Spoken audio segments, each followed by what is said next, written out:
আসসালামু আলাইকুম। শান্তিস ব্লগ থেকে আপনারা সবাই কেমন আছেন? আশা করি সবাই ভালো আছেন। আজকে ৩০০ টাকা কেজি গরুর মাংস আপনাদের সাথে শেয়ার করব। ৩০০ টাকা কেজি গরুর মাংস কে পাওয়া যায়? সেই রান্না গরুর মাংস কিভাবে ৩০০ টাকা কেজি হয়? তো প্রথমে সকালে ঘুম থেকে উঠে মাথাটা পুরাই হ্যাং হয়ে গেছে। মনটা খুবই খারাপ। দেখি ঘুম থেকে উঠে কোনো গ্যাস নাই, কোনো কিছু নাই। কিভাবে কি খাবো? নাস্তা পানি কোনো কিছু হয় নাই। তো আপনাদের ভাইকে বললাম তাহলে আমাদের জন্য পরোটা কিনে নিয়ে আসো। যেহেতু খালা চলে আসে সবার জন্য ২ টা করে পরোটা নিয়ে আসো। আর আমি যদি একটা খাই, আমার ছোট ছেলে একটা খায়, সবার জন্য ২ টা করে পরোটা নিয়ে আসলাম। তো আসার পরে যেহেতু আরেকটা খালা আসছে তাকে দিয়ে বাথরুম ধোয়াই, পাকে করে পরিষ্কার করাই। তো তাকে দিয়ে আমি যেহেতু আজকে পাকে ঘরটা পরিষ্কার করাবো, দেখেন এরকম পরিষ্কার হয়ে গেছে আর বাথরুমটা ধোয়া ফেলবো। তো এই ফাঁকে খালাকে দিয়ে বলছি যে তাহলে আমি এদিক দিয়ে করতে করতে আপনি ভাত রান্না করে দিয়েছেন। তো খালা আমার জন্য ভাত রান্না করে নিয়ে, তো এই মজার একটা কাহিনী কি জানেন, সে ডাল রান্না করছে, ডালে কোনো লবণ দেয় নাই আর আলু ভর্তা বানাইছে বাগার দিয়ে, যেটা আপনাদের ভাইয়া খায় না। সে পুরান আলু বাগার দিয়েছে, বলছে আমার কাছ থেকে নেন, সে তার কাছ থেকে করে দিচ্ছে। আর দেখেন আমার চুলায় ১ ফোঁটা গ্যাস নাই। আর এরকম আচার আজকে ২ দিন ধরে জ্বাল দিতে পারতেছি না, মানে মনে থাকে না, শরীরটা খুবই খারাপ থাকে যার জন্য। তারপরে তো এই ফাঁকে আর কিছুই করার নাই। আর এই তো আমার এখন সবই আপনাদের ভাইয়ের বলছিলাম ৩০০ টাকা কেজি গরু মাংস কিনে নিয়ে আসতে, তো সে নিয়ে আসছে। আর একটু পেয়ারা নিয়ে আসছে। আর সকালে যে পরোটা নিয়ে আসছি সেই পরোটা এখানে রয়ে গেছে, সেই পরোটা এখন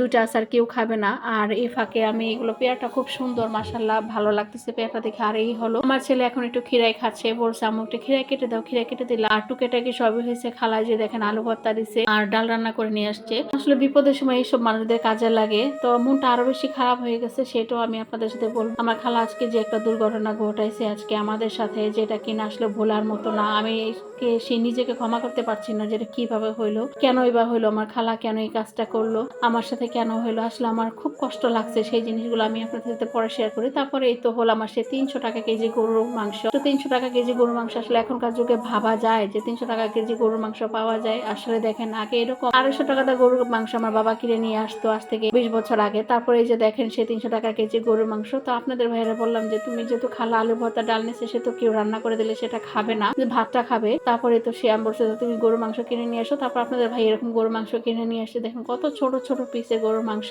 তারপর বললাম যে ঠেকার কাজ চালিয়ে নেবে, এখানে ৩০০ টাকার গরুর মাংস আর কি, এখানে কেজি না, আপনাদের সাথে একটু মজা করলাম আর কি। তো ঠেকার কাজ এইভাবে নিতে হবে। তো মাংসটা আমি এইভাবে এখন রেখে দিব। আর খালা আমাদের সাথে কি কি করছে সেটা আপনাদের সাথে এখন শেয়ার করি। আমাদের বাসায় আমরা পাখি পালি, আমরা মুরগির বাচ্চা পালে, শখ করে পালতে পালতে এখন অনেকটা বড় হয়ে গেছে আমাদের মুরগির বাচ্চা, সেটা আমি আরেকদিন আপনাদের সাথে বলবো। এই যে পাখিটা দেখতেছেন, এটা লাভবার্ড পাখি। এই পাখির সাথে একটা জোড়া ছিল। সকালে খালা পরিষ্কার করতে গিয়ে এখানে একটু উপর একটা রড ছিল যেটার মধ্যে তারা দাঁড়াইতো, সেটাকে কাট করে ফেলে দিছে। ফেলে দেওয়ার পরে আমার পাখিটা, বিশ্বাস করবেন, সাথে সাথে শেষ হয়ে গেছে, মানে পা ভেঙে গেছে। এখন এই পাখিটা একা হয়ে গেছে। মানে তারপরে সেই পাখিটাকে আমি একটু পানি খাওয়াইতে পারলাম না, আমার ছেলের হাতে পাখিটা মারা গেছে। খালা বলতেই পারে না যে পাখিটা পড়ে গেছে। আমি বলতেছি খালা পাখিটা পড়ে গেছে, খালা বলে না এটা এমনি পড়েছে, কোনো কিছুই হয় না। মানে এই জিনিসগুলো যখন সে মানে আমার সাথে কম বলে আজকে কাজ করছে, সে সবসময় তাড়াহুড়ো করে কাজ করতে, সে একটা ক্ষতি করে, তার মধ্যে পাখির মাটির কলসিটাও ভেঙে ফেলছে, বুঝতে পারছেন? মানে সে এরকম করে কাজ করে আমার মনটাই খারাপ হয়ে গেছে। আপনাদের ভাইও মনটা খুব খারাপ করে ফেলছে। এত শখের পাখিগুলো সে পরিষ্কার করে, আমরা কিন্তু তাকে টাকা দিই। তো সে মাঝে মাঝে কাজ কম থাকলে বেশি থাকলে এরকম অনেক তাড়াহুড়া করে। আসলে কিছু করার নাই, বাসার খালারা যখন এরকম করে, একটু ভালো করবে, ভালোর মধ্যে বেশিরভাগটা খারাপটাই তারা অ্যাড করে ফেলে। তারপরে এই করতে করতে মনটা খারাপ হয়ে গেছে। ছেলেরা ছাদে মুরগি দিয়েছিল, সে মুরগিগুলো এখন ছাদ থেকে নিয়ে আসলো। তো এটা হলো সে আমাদের বড় টাইগার মুরগি, এটা হলো আমাদের রাজা মুরগি। এই মুরগিটা মাশাআল্লাহ অনেক বড় হয়েছে। আপনাদের ভাইয়া ছোট 2টা মুরগি আনছিল, ওদের দেখতে পালতে শখ করে, এখান থেকে একটা মরে গেছে। আর এই মুরগিটা মাশাআল্লাহ অনেক বড় হয়েছে। এটা কত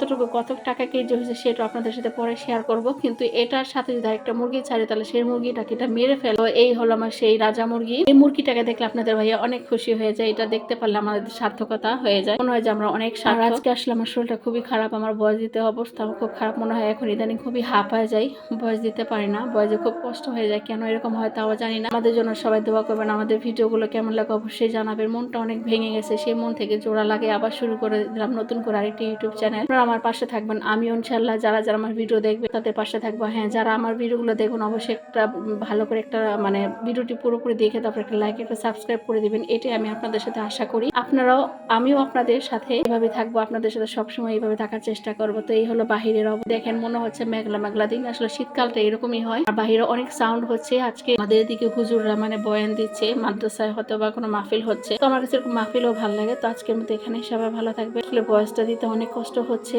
আপনারা সবাই ভালো থাকবেন আর দোয়া করবেন আমাদের জন্য আর আমাদের ছোট ছোট পাখির বাচ্চাদের জন্য। আসসালামু আলাইকুম।